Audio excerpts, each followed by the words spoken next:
Alright guys, Dr. Matt here. I'm gonna go over how to use a power dot for any muscle, but we're using it for the calf right here. We're using it in the resistance training setting. So we're gonna open up the app, the power dot app. So if you tap, they changed the app now and again, but right now if you tap the middle 4 squares, that's where you wanna be, that's where your workouts are. I should say before even doing that, make sure it's connected. If there's Bluetooth issues, make sure it's connected. If you have to add a device, click add a device.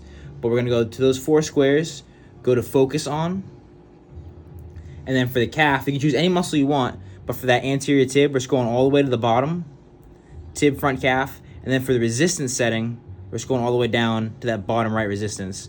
So we're just gonna do a quick workout, so we can select that, 10 minutes, choose which side of the body it's on, so left side, click start workout, and then it's gonna bring you through a warm-up for 1 minute.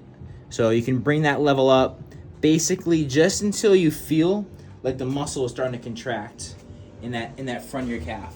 And the way I have this set up here, it's a long, thin muscle, so just have it right in a line. Long way for the big pad, smaller pad right underneath. If you are really hairy like me, it actually would be better to shave your legs, so there's better contact. But see, I'm up to like 40.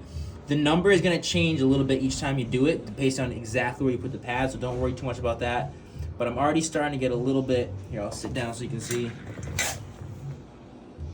I'm getting a little bit of a vibration, a little bit of contraction, just pulsing through the muscle there, which is good, that's what you want. So I'm gonna actually skip the warm-up, which you can do right here. So you click the skip button, and we go right into the workout. So this workout, it goes about 8 seconds on, 8 seconds off.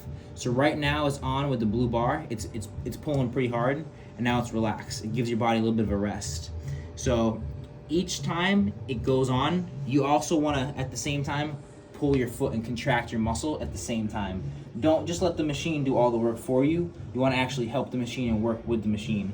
Now, this is just like the same thing. You wanna bring this up to a level that's as high as possible. So it'll only let you do it when it's on. So when I'm here, I'm pulling that thing up almost to a level where it hurts, but right below that. Try to keep it comfortable, but you really want it to be as strong as possible. So if I were to actually do even nothing, my foot should start to raise up and down a little bit. But yeah, as you go through the 10-minute workout, when the machine turns on, you pull back as hard as you can, and then when the machine's off, you just let it relax. And that's it.